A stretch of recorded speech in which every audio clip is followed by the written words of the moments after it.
I fought every battle for her, gave up everyone who ever loved me, and forgot who I was. But then I found out she was never fighting for me, she was fighting to replace me. My name is Evan Cade. I'm 38 years old. And until recently, I thought I'd found the kind of love that people write songs about, the kind that burns you alive and still makes you say thank you. Her name was Fallon. Fallon Morale. I still remember the first time I saw her. It was a Wednesday night in mid-January, cold, dark, and miserable. I just finished a 16-hour shift at the shipping warehouse where I worked nights while finishing my MBA during the day. I walked into this dingy little cafe on 3rd Avenue because it was the only place still open, and she was sitting there alone, sketching in a beaten-up notebook. She looked up for half a second, caught my eyes, and smiled. Not a flirtatious smile. Not even a polite one. It was warm, familiar, like we'd met before in another life. I was nobody. Exhausted, underpaid, buried in debt, and wearing steel-toed boots with salt stains on my jeans. But she spoke to me like I mattered. Like she saw something in me no one else ever had. She asked me what I was reading. I wasn't reading anything. I didn't even have a book. But I lied and said Kafka, because I wanted her to think I was deeper than I looked. She laughed, not at me, but like she appreciated the effort, and we spent 3 hours talking over stale coffee. That night changed my life. Fallon was an artist, a real one. She painted, sculpted, made custom collages from old maps and diary pages. She wasn't famous, but she was confident she would be. She talked about galleries, collectors, exhibitions in Europe. She had dreams the size of planets, and somehow she made me believe I could help her reach them. At first, it was magical. We were broke, but it didn't matter. She turned my run-down apartment into a place that felt alive, paintings on every wall, music playing while she cooked barefoot in one of my oversized t-shirts. She danced in the kitchen while flipping pancakes and asked me about my childhood, about what scared me, about what I wanted most in life. She listened like no one ever had. And I gave her everything. Everything. By the time we moved in together, just 6 months later, I was already all in. She told me she wanted to focus on her art full-time, so I started picking up weekend shifts, turning 50-hour work weeks into 70. I didn't complain. I felt lucky just to come home to her. And when she told me her parents had stopped supporting her, that they said she was wasting her life, I told her they didn't matter. I told her she had me, and that I'd always believe in her. I fought battles she didn't even know I was fighting. I defended her when my friends said she was using me. When my brother warned me to be careful, artists like that tend to move on fast. I stopped bringing her to family gatherings. When my best friend Sam flat out told me Fallon was playing me, I cut him off. Because I believed in us. I thought that's what love meant, taking her side, no matter what. Looking back now, I can see the pattern. But back then, I was just proud. Proud that someone like her chose someone like me. She made me feel like I was special, like I wasn't just a warehouse grunt turned logistics manager, but a man with purpose. A partner. A protector. For nearly 10 years, I built our life around her. We moved cities twice, both times because she needed a fresh start artistically. I gave up job offers that would have doubled my salary just so we could live closer to a lake she said made her feel inspired. I sold my grandfather's vintage guitar, one of the last things I had from my childhood, to fund one of her solo shows. And I never kept score. Because I wasn't investing in her. I was investing in us. At least, I thought I was. The cracks began small. A text from a number I didn't recognize, quickly swiped away. A shift in her tone, once warm and excited to see me, now distracted, vaguely irritated. She started going out more without telling me where. She'd say it was an art gallery mixer or a collaborative sketch session. I didn't ask too many questions. I didn't want to be controlling. But late at night when she thought I was asleep, I'd hear her laughing on the phone. A laugh that used to be mine. And when I asked her, gently, if something was wrong, she turned it back on me. You're just paranoid. You're working too much. Why don't you trust me? And I believed her. Because I wanted to believe her. Because by then, I had no one else. The friendships I'd let fade? Gone. The family I distanced myself from? Drifted too far. My world had shrunk down to one person, Fallon. And I was terrified of losing her. She was all I had left. But I didn't realize yet. She was never mine to begin with. I remember the night things finally started to unravel. Really unravel. She came home late. 2 a.m. Her makeup was smudged, and she smelled like cologne I didn't own. I asked where she'd been. She hesitated. Then said she'd stayed at a friend's place, Amara, some girl she painted with once. I didn't say anything. But something in my chest started to close in. That night, I sat in the dark for 2 hours after she fell asleep, just staring at the ceiling. Something was wrong. Deeply, undeniably wrong. And I finally did something I never thought I'd do. I checked her phone. What I found broke me. The texts weren't even hidden. They were from someone named R. Not a girlfriend. Not a coworker. A man. And not just a man she'd been seeing for almost a year. There were messages about meeting up at a hotel. Photos. Inside jokes I wasn't part of. Plans. Plans that didn't include me. One message still haunts me. He's just a face. I promise, once the studio opens, I'm done playing house. I felt like my entire body had gone numb. Like I'd walked into a fire I didn't know was burning and suddenly couldn't breathe. I wanted to scream, but I didn't. I couldn't. I just sat there, reading every message, every lie, every smile she'd given me with someone else's name in her heart. And in that moment, something inside me died. The man who believed in unconditional love? Gone. The one who gave up everything for her? Erased. The version of me she'd been carefully sculpting, obedient, silent, blind, was finally cracking. But I didn't confront her. Not right away. Because I needed to know. Why? Why keep me around if she was building something with someone else? I didn't know it then. But the answer was far worse than I imagined. After I found the messages, I didn't sleep. Not because I couldn't, because I wouldn't. I didn't want Fallon to wake up and see the devastation in my eyes. I needed time and clarity. A plan. So I pretended. Pretended I hadn't seen anything. Pretended I was still that same dependable man who made her coffee every morning and kissed her forehead before leaving for work. But behind my calm eyes, something new had taken root. Not rage. Not even heartbreak. Focus. A cold, surgical kind of focus. Because now, I wasn't just surviving. I was investigating. The next day, I took a sick day from work and drove to a little diner on the outskirts of the city, a place Fallon had never been to, so I could sit alone and think. I stared at my phone, rereading the messages between her and the mystery man. R. Sometimes, Ricky. Sometimes just, baby. They talked like soulmates. She told him everything. About me. About my job. She even called our relationship a favor she couldn't stop repaying. Like I was some burden she carried out of guilt. But what chilled me the most wasn't what she said. It was what she didn't.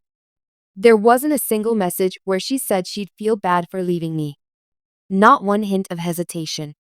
Just plans. Ambitions. Next steps. She told Ricky that once the downtown studio opened, the one we'd been saving for, the one I'd put $42,000 into from my retirement account, she'd finally be free. Free? From me? I'd given up a decade for her. Turned my entire life into a support system for her dream. And now I was just a bridge she was planning to burn behind her. So I started digging. That night, while she slept, I opened her laptop. She rarely used passwords. She always said her brain wasn't wired for remembering them. Inside her email, I found the final nail in the coffin. The new art studio lease wasn't in our name. It was in hers. And Ricky's. Richard Kavanagh. That was his full name. He wasn't an artist. He was a commercial interior designer. Mid-40s, drove a Jaguar, ran his own boutique firm, and lived in a high-rise condo Fallon once called soulless and sterile. Apparently, not too soulless for her to build a life in.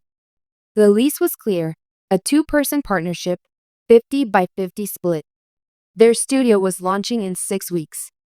And I was never part of it. What crushed me most was the timeline. She had started planning this right around our last anniversary. The one where I surprised her with a trip to the mountains and she cried in my arms, saying, "You're the only constant in my life." Now I understood. I was a placeholder. A backup plan. Maybe even a silent investor, just not a partner. But if she thought she was going to gut my life and walk away clean, she didn't know who she was dealing with. The next few weeks were the hardest and quietest of my life. I watched her every move, every fake smile, every, "I'm going out for a quick drink with Amara." I took notes, backed up messages, screenshotted emails. I even hired a private investigator for 3 days, just long enough to confirm what I already knew. She was spending her afternoons with Richard. Not painting. Not building.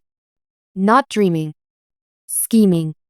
When she was at his condo, she wasn't even hiding anymore. She was moving clothes. Making space in his closets. That's when I realized. She'd already replaced me emotionally. She was just waiting to replace me logistically.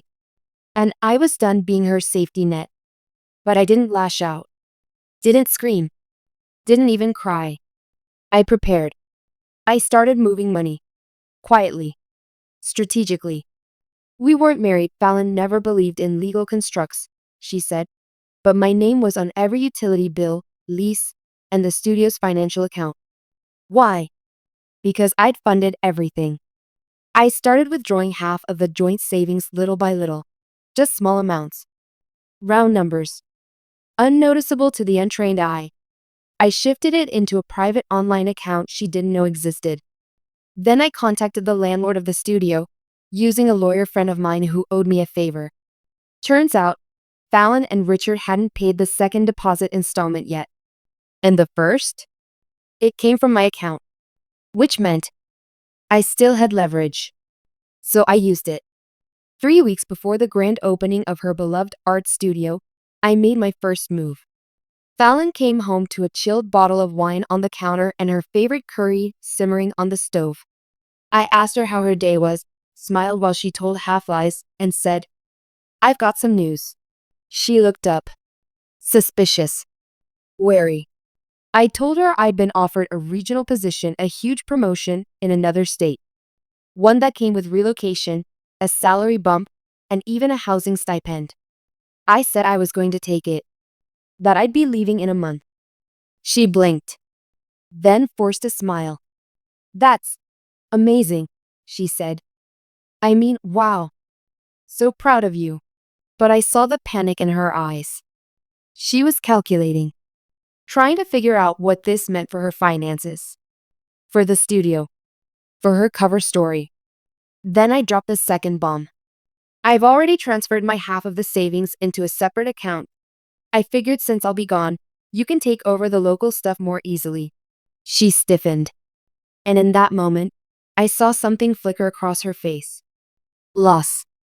But not emotional. Not romantic. Financial.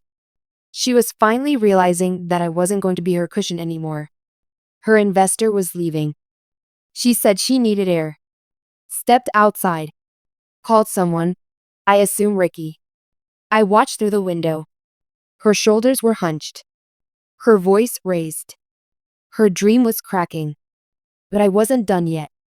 Over the next week, I made one final set of moves. I filed paperwork to freeze the business account attached to the studio's lease. Why? Because Fallon had falsely listed me as a co-signer for a business credit line I never authorized. It was fraud. And I had the proof. When she got the notice from the bank, she cornered me in the kitchen. "What the hell did you do?" she asked. I looked her dead in the eye. "You replaced me," I said. I'm just returning the favor. She didn't speak, didn't cry, didn't apologize. She just turned and walked out. That was the last night we ever slept under the same roof. 1 week later, the studio launch was canceled. The landlord backed out when the account froze. Richard pulled his name from the lease. Apparently his own business was struggling, and this scandal could have ruined him. Fallon tried to rally support on social media, calling it a betrayal by someone she trusted. But no one bought it. Because I posted receipts. Every wire transfer. Every message. Even the studio floor plans with only 2 names on them. Hers and Richard's. The internet didn't cancel her. It just quietly turned away. She wasn't important enough to trend. Just another artist with big dreams and a habit of burning bridges. As for me, I didn't take the job out of state. There was never any offer. That was just the bait. I stayed in the city. I rebuilt. And when people asked me why I was suddenly thriving while Fallon disappeared from every gallery circuit, I just said, sometimes, when someone throws you out like garbage, they forget they just gave you the power to burn the whole damn landfill down. 3 weeks passed after I exposed Fallon's betrayal. She vanished from my world like smoke. No calls. No texts. No confrontations. I expected rage. A late-night knock at my door. Maybe even a teary apology. But instead, silence. And then, whispers. I started hearing things from mutual friends. From a barista at a coffee shop we used to frequent. From an artist who used to share Fallon's gallery space. Hey, is it true what happened with Fallon? I heard she took your money and tried to open a studio with some other guy. Man, I always knew something was off about her. The court of public opinion wasn't quick, but it was brutal. Her name, once associated with community murals and creative workshops, became shorthand for opportunist. The grants dried up. Collaborators ghosted her. And the so-called Ricky, well, Richard Kavanaugh had his own problems. Turns out, he wasn't just a designer. He was in the middle of a divorce. His wife filed for alimony and included Fallon in her court statement. That was the final blow. His finances froze. His firm downsized. And Fallon was now partnerless, penniless, and blacklisted in her own creative circle. And just like that, the girl who replaced me was replaced herself. I should have felt satisfied. I should have closed the chapter.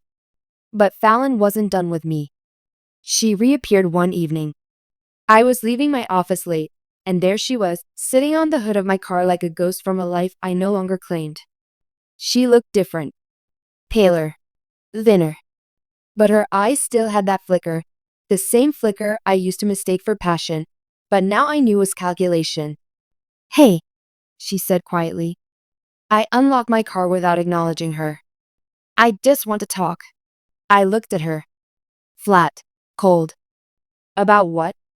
How you tried to steal my life. Her voice cracked. I didn't steal anything. I made a mistake. You built a mistake. You signed a lease with a mistake. You moved in with a mistake. She didn't reply. I could see she wanted to cry. But nothing in me flinched. She said, I'm not here to fight. I lost everything, Evan. I nodded. So now you want back what you threw away. She didn't deny it. Just whispered, I miss the version of me that existed with you. That line hit harder than it should have. But I didn't let it show. Funny, I said. Because the version of me that existed with you? He's dead. She started showing up more after that. Emails. Dumb little notes slipped under my apartment door. Once, she even sent me a sketch of a place we talked about building together. A creative cafe, books, art, music. The drawing was beautiful, detailed, nostalgic, and 100% manipulative. I didn't respond. Because I wasn't going backward. Not even one step. But she kept circling, like a vulture who suddenly wanted to heal the carcass she picked clean. And then, she made her next move. She called my mother. Now, You need to understand something. My mom adored Fallon. Even after the breakup, she stayed polite, graceful, quietly disappointed. But Fallon knew that, and she weaponized it. She went to her in person, with tears and apologies, and I was in a bad place stories. My mom called me the next day. Said, she seemed genuinely broken, Evan. Not fake broken. Not, oops, I got caught broken. I stayed silent. She added, I'm not saying forgive her. I'm just saying, people grow from rock bottom. I wanted to scream. But instead, I said, you didn't read the messages, Mom. She paused. I know.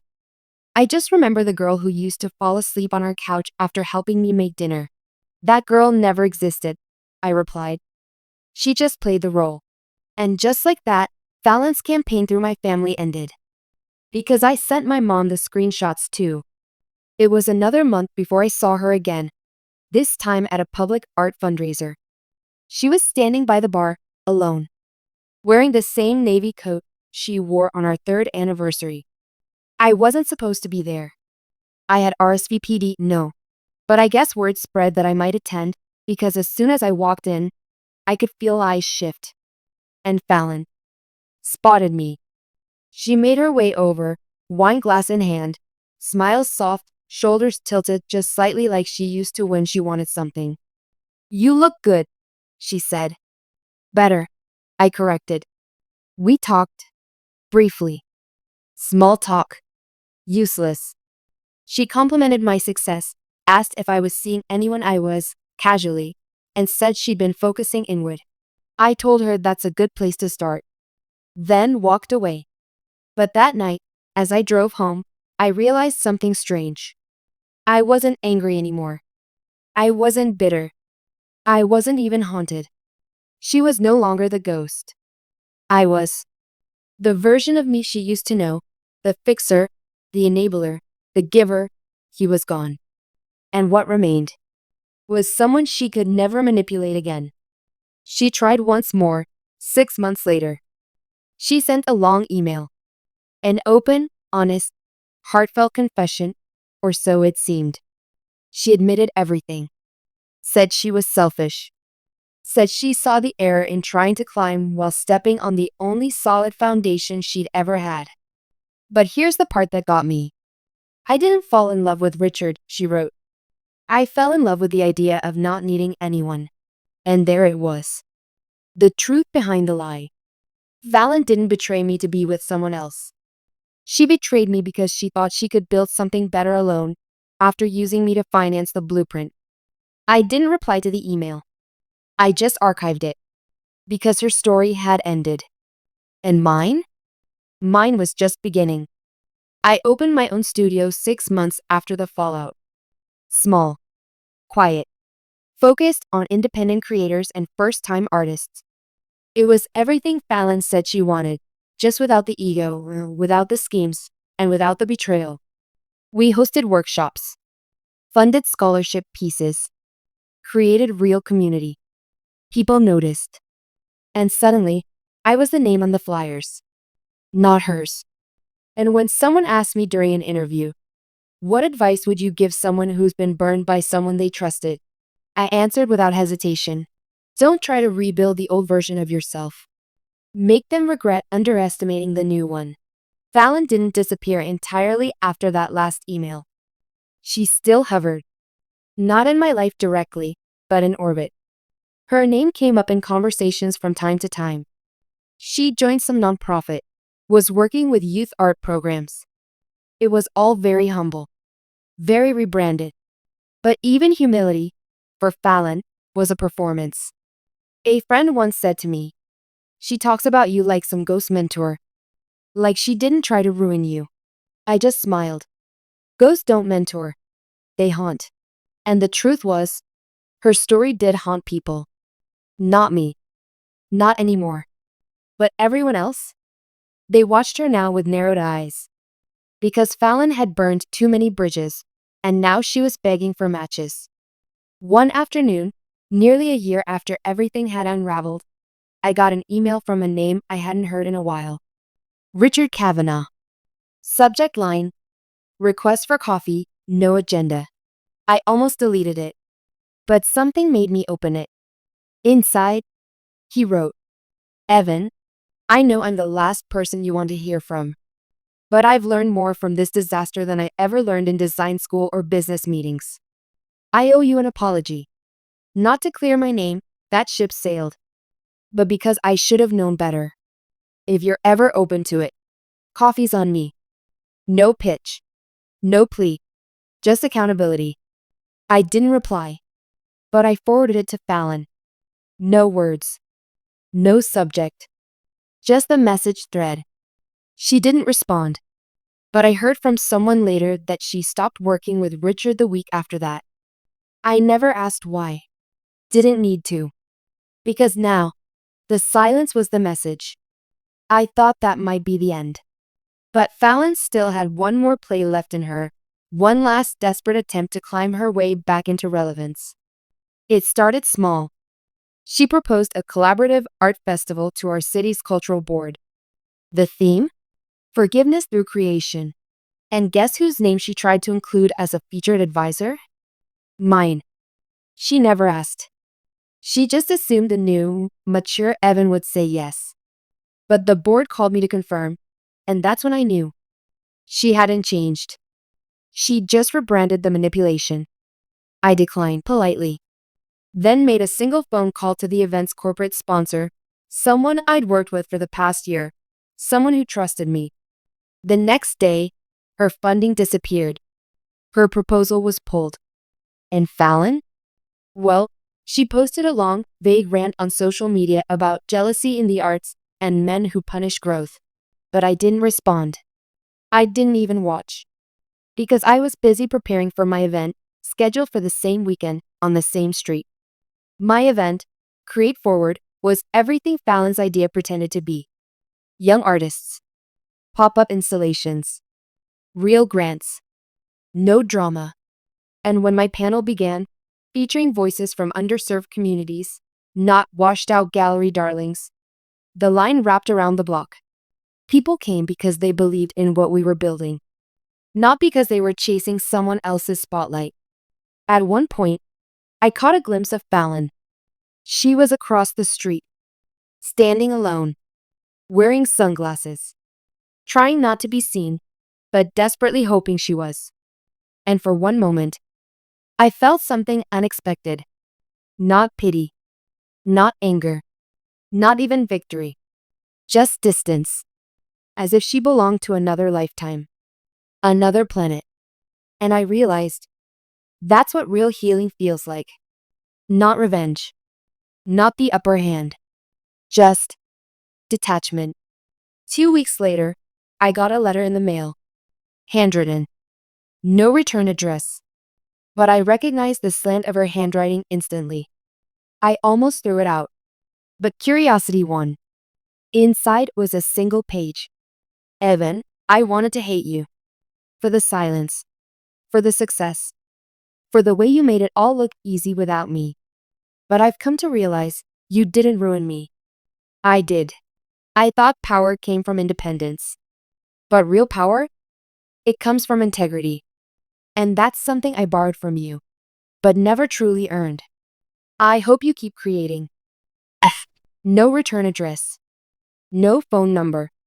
No plea for reconnection. Just that. A final line. And this time, I believed it.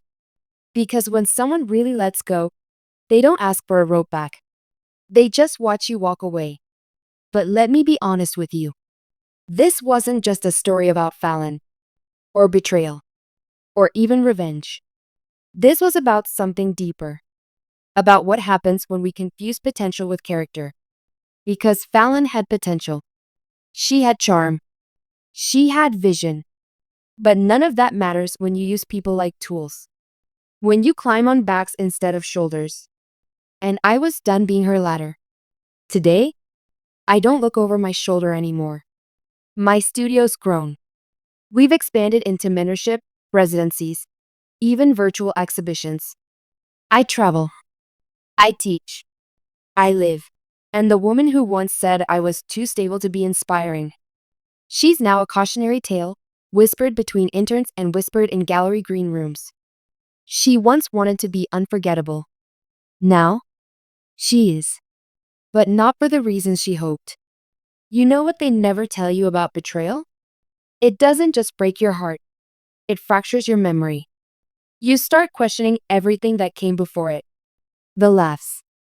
The nights you stayed up talking until 3 a.m. The projects that felt like pure magic. You ask yourself, was it ever real? Or was I just a fool in her masterpiece? For a long time, that question haunted me more than Fallon ever did.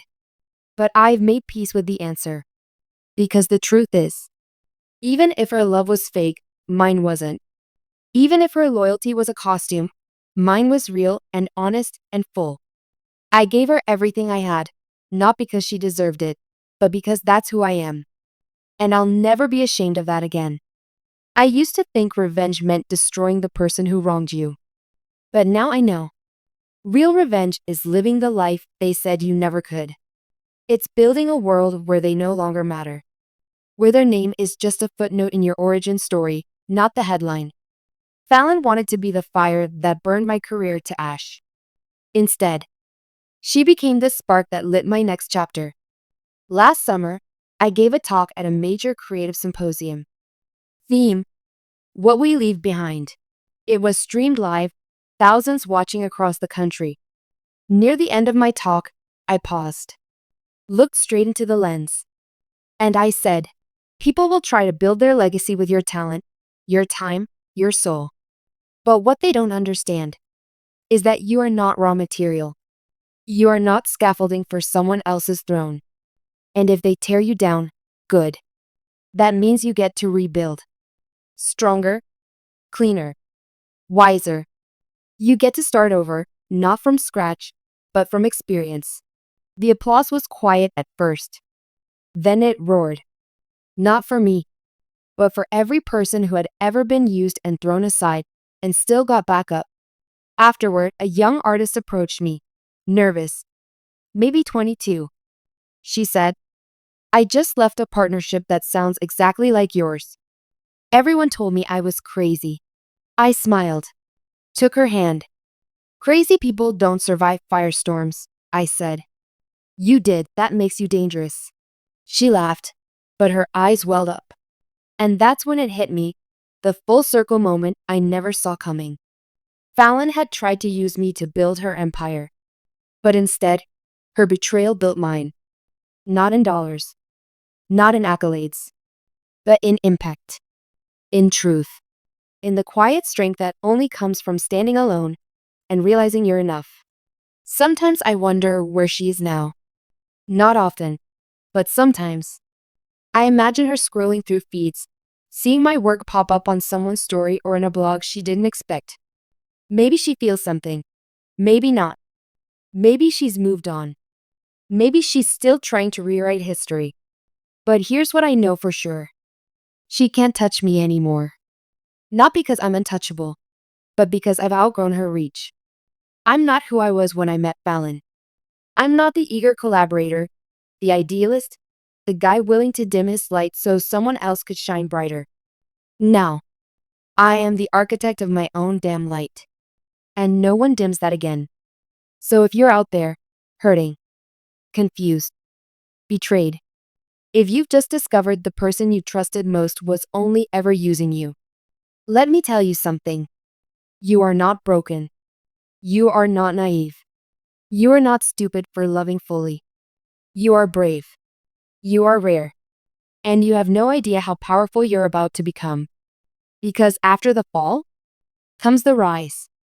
And when you rise, don't look back. Don't wait for them to see it. Don't waste your time proving anything. Just keep climbing. Because the higher you go, the smaller they look. And eventually you realize they never destroyed you. They revealed you.